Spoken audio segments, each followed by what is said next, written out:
Wow, I actually just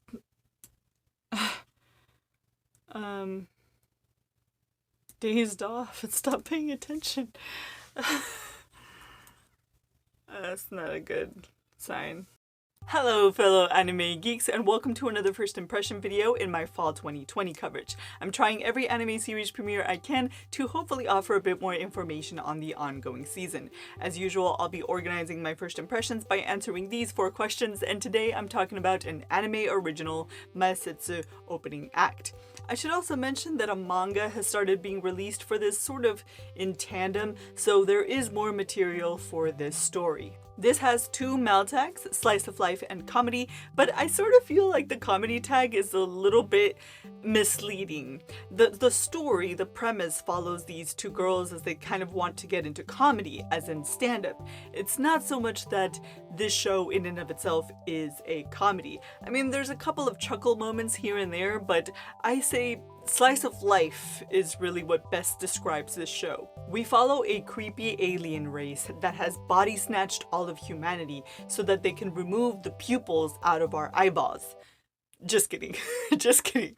The actual premise is, well, a lot less exciting. We actually follow a down-on-their-luck comedy duo and their friends as they struggle to become funny by getting professional paying jobs just handed to them by their family and friends, instead of actively seeking out improv classes or scoping out the competition and seeing other live acts, or goodness forbid, even practicing at free live venues so that they can learn how to read a crowd. I mean, we don't even start by seeing our main cast actually doing what the show is going to be about. We see them fill in for an air band, and it's not until the end of episode 2 that we actually get to see any stand-up, and then all that we get to see is our protagonist introducing their comedy duo name, cut to their friends actually doing a skit that's funnier than what they just performed. This is probably one of the anime that I've most dreaded watching through episode 4 for you guys, because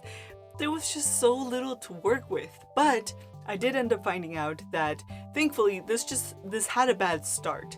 We do get to see more sets and more of an insight into the world of comedy in episodes 3 and 4, and in fact in episode 4 we get to see a repeat set with different intonation and kind of a nervous energy infused by the voice actors to kind of show us what it would be like to be stuck in a negative feedback loop with an audience. だからいくらですか？198250円。何に使うんです？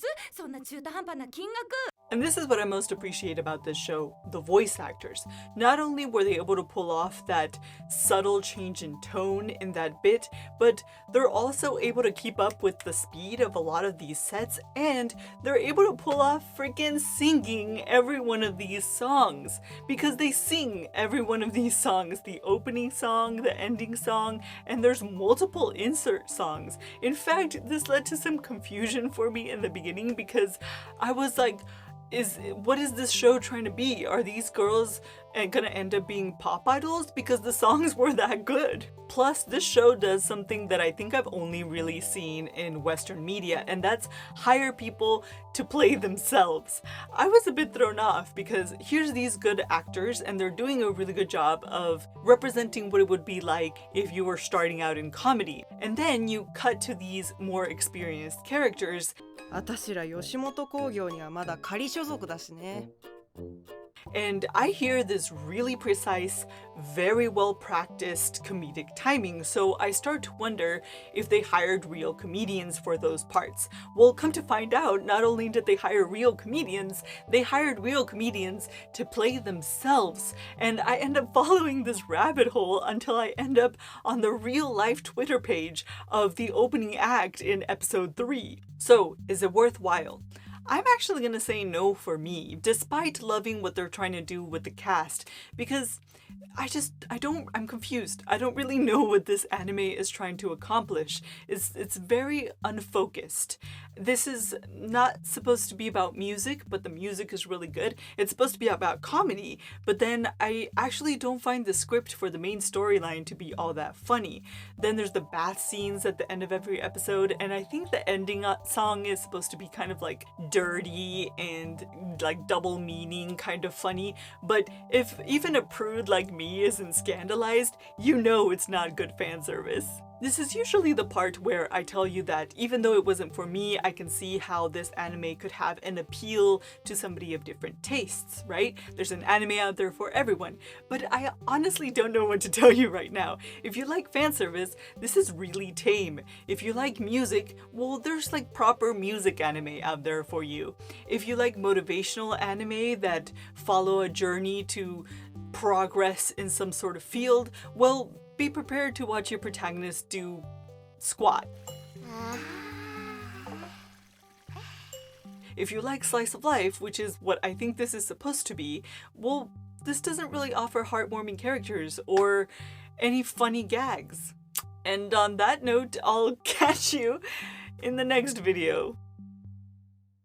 Try not to fall asleep. Oh man, this plucky elevator music is just making all these scenes blur into the next scene. Okay, let's see. Finally. Let's see. Are they actually funny? Well, with the laugh track, I guess it tells me it's funny.